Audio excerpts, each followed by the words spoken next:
दोस्तों नमस्कार, मैं हूं शीतला तिवारी। दोस्तों अनुराग मामले में अब बुलडोजर देखकर जो दरोगा का परिवार है वह गिड़गिड़ा रहा है।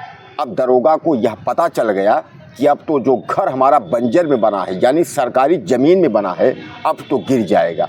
पहले मैं आपको बता दूं, पहले दरोगा के परिवार को यह नहीं लगा था कि उसका घर जो है बुलडोजर से गिर जाएगा, क्योंकि उसको यह बात मालूम था कि सुप्रीम कोर्ट का फैसला ये है कि अगर अब किसी अपराधी का घर गिराया जाएगा तो उसको मुआवजा 25 लाख देना होगा। लेकिन इस दरोगा को यह पता नहीं था कि उसी सुप्रीम कोर्ट ने यह भी कहा था कि अगर सरकारी ज़मीन पर अगर आपने अतिक्रमण किया है यानी सरकारी ज़मीन पर अगर आपने उसको कब्जा करके घर बनाया है तो उस घर को जो है गिराने में कोई आपत्ति नहीं है, उस पर सुप्रीम कोर्ट का कोई हस्तक्षेप नहीं होगा। यानी दरोगा की जो मकान है वह जो है बंजर ज़मीन में है। जैसा कि आप जानते हैं कि बंजर ग्राम समाज की जो संपत्ति होती है वह सरकारी होती है, और बंजर ज़मीन बिना नक्शे के पास, बिना सरकार की अनुमति अगर इस तरीके की अगर कोई मकान का निर्माण हुआ है तो वह गिरना तय है। देवरिया में आपको याद होगा कि उसमें बुलडोजर क्यों नहीं चला पाया था, क्योंकि वहाँ जो ज़मीन थी और जिस पे मकान बना हुआ था तो उस पर भी यही आरोप था, लेकिन वह सरकारी ज़मीन में मकान नहीं बना था, इसलिए जो है काफ़ी मशक्क़त करना पड़ा बुलडोजर चलाने के लिए, लेकिन फिर भी वहाँ बुलडोजर नहीं चल पाया। लेकिन जो जौनपुर का जो अनुराग मामला है, इस मामले में जो दरोगा के परिवार का यानी जो रिटायर्ड दरोगा लालता यादव है, उसका बेटा रमेश यादव और उसका छोटा बेटा जो दरोगा है राजेश यादव, यानी इस परिवार का जो मकान बना हुआ है वह सरकारी संपत्ति में बना हुआ है। और इसीलिए अब जो है दरोगा परिवार को यह समझ में आ गया कि अब तो कोई माई का लाल नहीं रोक पाएगा, अब घर गिरना तय है। क्योंकि जिस तरीके से जौनपुर के जिलाधिकारी ने कह दिया अनुराग यादव के परिवार से कि आपकी जो भी मांगे हैं वह सब पूरी होंगी। जो आपकी दो बहनें हैं बगैर शादी की, जैसा कि आप जानते हैं कि अनुराग यादव की दो बहनें हैं बिना ब्याही हैं, उनका शादी नहीं हुआ है। 4-5 उनकी बहनें हैं, बाकी सबकी शादी हो गई, लेकिन 2 बहनें जो है उनकी शादी नहीं हुई हैं। तो उन 2 बहनों के लिए भी जो है उनसे कहा कि जो नौकरी सरकार की तरफ से जो नौकरी का प्रस्ताव रखा गया है वह भी होगा।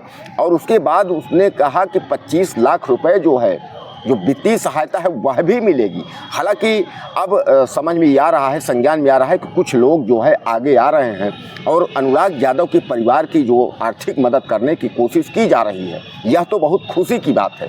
क्योंकि अभी इसके पहले हमारे संज्ञान में जो है अनुराग यादव के परिवार को कोई पैसे का कहीं से कोई संज्ञान नहीं था, लेकिन अब ये पता चल रहा है कि अनुराग यादव के परिवार को थोड़ी बहुत आर्थिक सहायता दी जा रही है।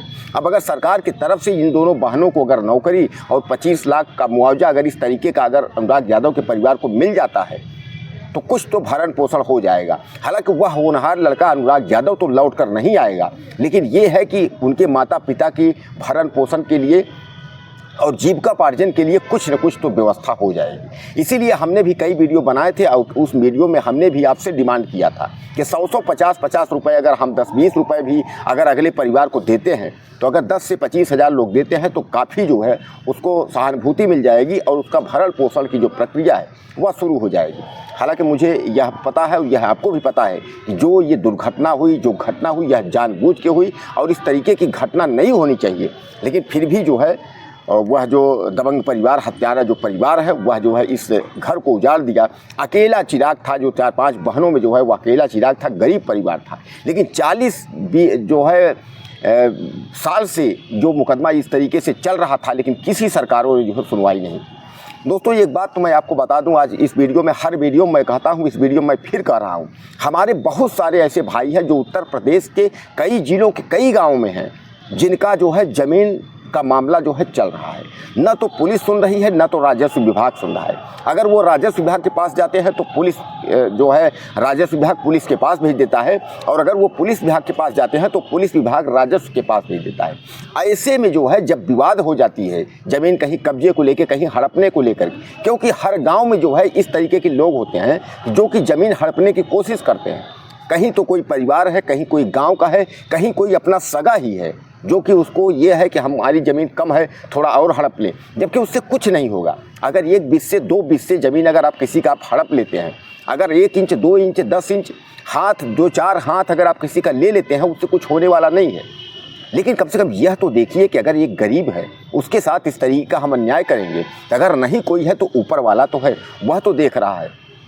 तो आप समझ लीजिए इसी 20 से 2 20 से और 10-5 हाथ की ज़मीन के लिए जो है हत्याएं हो जा रही हैं, और बाद में वही पुलिस और राजस्व जो है वहां पहुंच करके फिर निपटारा करने की कोशिश करता है। अगर यही निपटारा पहले कर ले तो ऐसे जो क्राइम हो रहे हैं उत्तर प्रदेश में, इस तरीके के क्राइम न हो। और वैसे मैं सरकार से भी, योगी आदित्यनाथ वर्तमान में उनकी सरकार है, उनसे भी निवेदन यही करना चाहूँगा, या आने वाली सरकार जो भी होगी, अखिलेश यादव हो या योगी आदित्यनाथ हो, इन दोनों मुख्यमंत्रियों से हम यह निवेदन करना चाहेंगे कि अगर आपकी सरकार अखिलेश की है उनको, और योगी आदित्यनाथ की अगर सरकार है तो उनको भी, कि इस तरीके के जो है गाँवों को जो है ज़्यादा ध्यान में रखना चाहिए, और इस तरीके के जो मुकदमे हैं उनको तत्काल जो है पुलिस और राजस्व मिलकर निस्तारण करें। जो भाइयों और लोगों की हत्याएं हो जा रही हैं बिना मतलब के, बेवजह के जो बवाल हो जा रहा है, उससे जो है इनको मुक्ति मिले। आपने देखा है अभी कई केसेज, आप डेली पेपर उठा करके देखिए, ज़मीन के झगड़ा को लेकर के जो है अक्सर मारपीट होती है और अक्सर जो है हत्याएं हो रही हैं। क्योंकि अभी अनुराग यादव के साथ ही प्रयागराज की एक जो है चाचा भतीजे की हत्या हो गई, वह भी ज़मीन का मामला था। तो कहने का तात्पर्य यह है कि ज़मीन के मामले को लेकर के आए दिन जो है वह क्राइम हो रहे हैं, और कुल मिलाकर के जितने मुकदमे ज़मीन को लेकर के राजस्व में पेंडिंग हैं और जितनी तहरीरें और एप्लीकेशन थानों में पड़ी हुई हैं, तो अगर आप समझ लिए 100% अगर क्राइम अगर पड़ी हुई हैं तो उसमें 20% जो है राजस्व का मामला को लेकर के है। यानी ज़मीन संबंधित जो रेवेन्यू संबंधित मामला है, इस मामले को लेकर के जो है तमाम मुकदमे हैं। अब कहने का तात्पर्य ये है कि कहीं जो है वित्त, कहीं राजस्व, कहीं क्राइम, किसी न किसी को लेकर के और कुछ न कुछ जो है बवाल होता ही रहता है।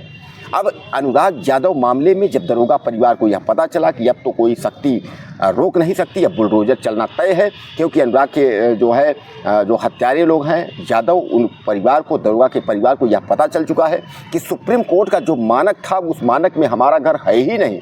सुप्रीम कोर्ट का मानक यही था कि भले आप अपराध किए हो, अपराधी हो, लेकिन सुप्रीम कोर्ट ने कहा था कि सपना होता है किसी का कि हमारा मकान हो, तो एक गलती करे तो उसकी सज़ा पूरा परिवार क्यों भोगे, लेकिन उसके लिए आपका जो घर है आपके संपत्ति में होना चाहिए, आपके खेत में होना चाहिए, आपके रजिस्ट्री खेत में होना चाहिए। लेकिन ऐसा नहीं है। जो दरोगा परिवार, जो हत्यारा दरोगा परिवार का जो घर बना हुआ है वह बंजर में है।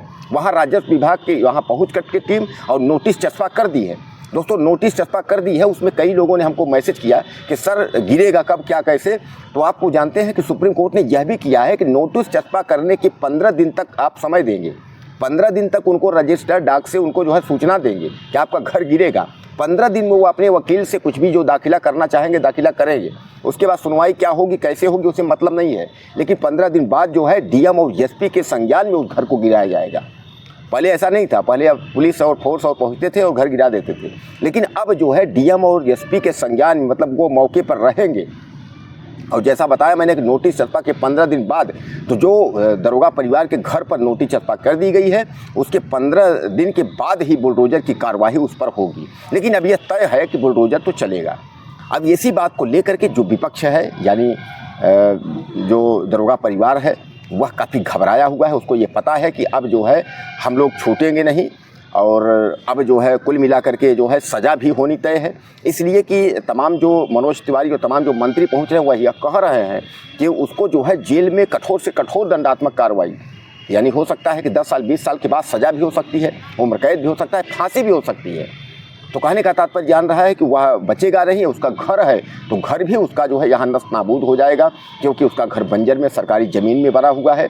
लेकिन अनुराग यादव के परिवार को जो है अब न्याय मिलता दिख रहा है। जैसा कि आप लोगों को काफ़ी दिन से उम्मीद थी कि सर बुलडोजर कब चलेगा, न्याय कब मिलेगा, तो हमने जो है अनुराग यादव के लिए हमने बहुत सारी वीडियो बनाई और हम तब तक लगे रहे जब तक कि अनुराग यादव को जो है न्याय नहीं मिल गया। लेकिन अभी जो है नई नई अपडेट जो होगी वो हम आपको देते रहेंगे, बुलडोजर चलते तक देते रहेंगे और इस दरोगा परिवार की सज़ा या फांसी होने तक आपको सूचना देते रहेंगे।